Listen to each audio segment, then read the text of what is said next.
Fakta kasus Mama Hertina di Papua, korban dicegat kelompok bersenjata pimpinan Daniel Aibon Kogoya. Beredar sebuah surat terbuka yang mengatasnamakan Antonia Hilaria Wandagau, menyebut TNI membakar hidup-hidup seorang perempuan bernama Mama Hertina Mirip di Intan Jaya. Informasi tersebut dipastikan tidak benar dan menyesatkan. Klarifikasi dari pihak berwenang dan masyarakat lokal menyatakan bahwa Mama Hertina meninggal akibat kekerasan yang dilakukan kelompok separatis bersenjata di Papua, bukan oleh aparat TNI.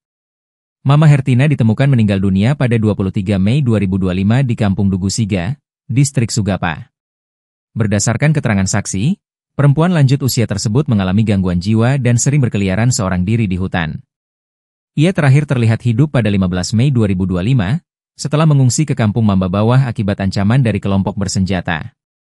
Terkait tuduhan terhadap TNI, melansir dari portal TNI Mil ID, Kapuspen TNI Maijen TNI Kristome Sianturi menegaskan bahwa tidak ada keterlibatan prajurit TNI dalam insiden tersebut.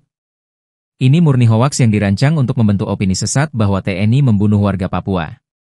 Faktanya, sejak 15 Mei 2025, TNI sudah ditarik dari Kampung Sugapa Lama atas permintaan bupati dan tokoh masyarakat setempat, ujarnya. Pada 18 Mei 2025, Mama Hertina dilaporkan hilang dari posko pengungsian.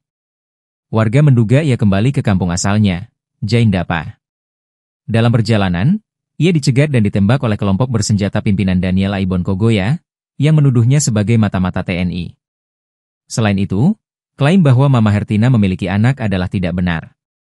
Berdasarkan keterangan warga dan tokoh adat, Mama Hertina tidak memiliki keturunan, dan nama, Antonia Hilaria Wandagau, tidak dikenal oleh masyarakat sekitar. Jenazah Mama Hertina telah dimakamkan secara adat pada hari yang sama saat ditemukan. TNI menghimbau seluruh masyarakat agar tidak menjadi penyebar hoaks dan memverifikasi setiap informasi, terutama yang berkaitan dengan konflik bersenjata di Papua.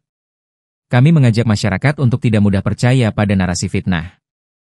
Yang terjadi justru menunjukkan kekejaman kelompok separatis yang menebar teror bahkan terhadap warga tak bersenjata. Setiap upaya adu domba antara aparat dan masyarakat adalah bagian dari strategi kelompok separatis untuk melemahkan kepercayaan publik. Jangan terprovokasi, tegas Maijen TNI Kristome yang disampaikannya di Mabes TNI, Cilangkap, Senin, 26 Mei 2025.